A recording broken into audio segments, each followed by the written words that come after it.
The Lord be with you. And with your spirit. A reading from the Holy Gospel according to Matthew. Glory to you, Lord. Jesus went away to the district of Tyre and Sidon. A Canaanite woman from that region came out and started shouting, "Son of David, have mercy on me. My daughter is tormented by a demon." But he did not answer her at all. His disciples came and urged him, saying, "Send her away, for she keeps shouting after us."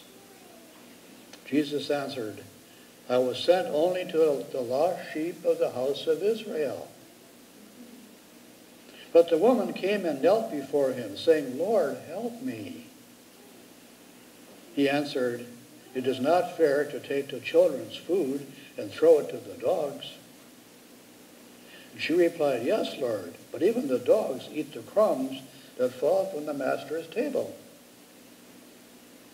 Then Jesus said to her, "Woman, great is your faith.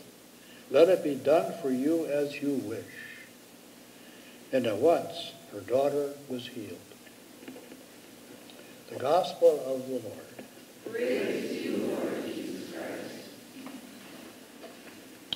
I think you agree we've just lived through a terrible week. A week that revealed violence and hatred among a number of our own citizens. So today's scriptures are so significant and so contrary to all that. They speak to us of reconciliation and mercy and peace and acceptance. The Hebrew people, as you know, were taught, back in the Old Testament at least, that the Gentiles were not as good as the Jews were, and so they could exclude them from their concern. But that's not completely true, because the prophet Isaiah in today's reading shows a whole different vision.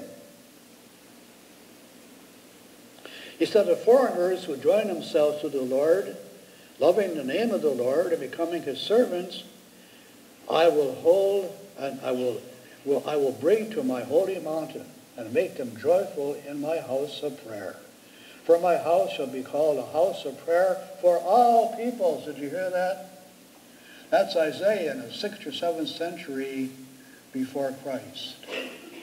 A new vision. We can dispense with those divisions between Jews and Gentiles.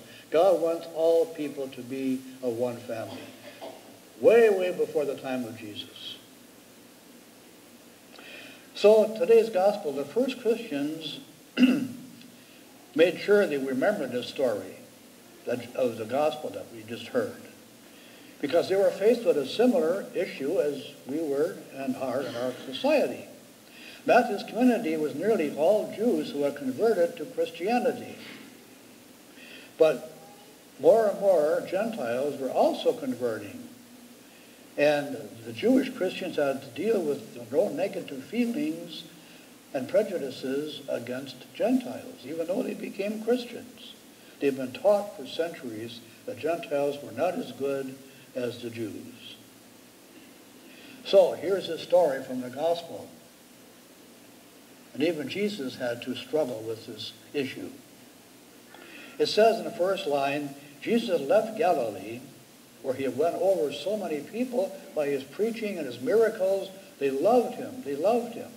But now he's crossing over into Gentile territory, Phoenicia. He must have wondered how he would be received there.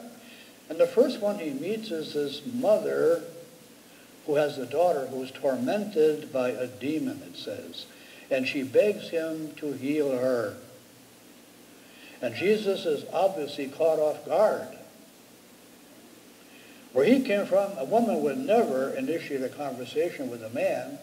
That just wasn't done in his society. The gospel says he did not answer her a word. He just kept on walking. He ignored her, okay? He's saying, this is highly irregular. Okay? What am I supposed to do?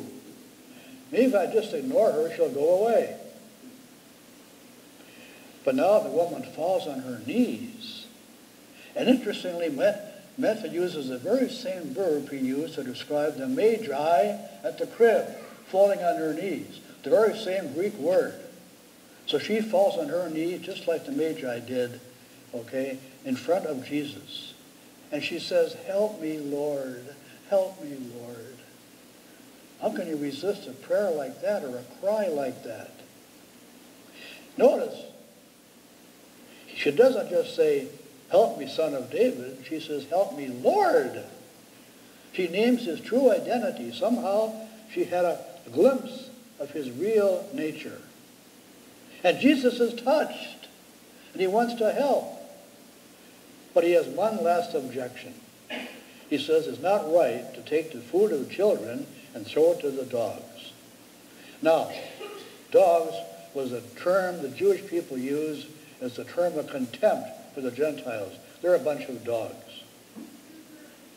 So he's saying, if I do this for you, I'm going to go against everything I was taught.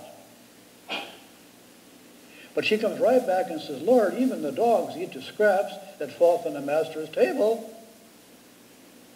You see, interesting historical thing here. The Jews kept their dogs outside the house. But the Phoenicians, the Gentiles, which this woman represents, kept their dogs in the house. So she's saying, look, in my culture, even the dogs get fed at the table. You're in my territory now, okay? When in Phoenicia, do as the Phoenicians do. I like this lady. She has real spunk, doesn't she? And even more, she's a mother who deeply, deeply cares about her sick daughter. And she really wants the Lord to help her. And Jesus finally sees that and breaks through all the restrictions that he was taught, all the conventions, all the prejudices, and says, I think he recalled the words in today's first reading from Isaiah. Someday Isaiah says, God's love and mercy will stretch out to embrace people of every race, language, and culture. And that's why, in his ascension into heaven, Jesus commanded the disciples to bring the gospel to every nation and every people on the earth. We are to be one family under God. So I find it comforting to know that even Jesus had to struggle to overcome his ingrained ways of thinking. God knows how hard it is for all of us to stretch ourselves and include those who are not our kind, okay? And I feel sad when hatred and violence break out in places like Charlottesville and Spain, wherever else, all around the world, or when I hear all this talk about how our country should clamp down on immigrants who want to enter our country. And I'm so glad, so grateful that this parish community has a long history of welcoming people from all kinds of backgrounds and all cultures, and keeps praying and working for justice and equality for all God's people, including immigrants and all others. Please, Good Shepherd, keep it up, and God bless you.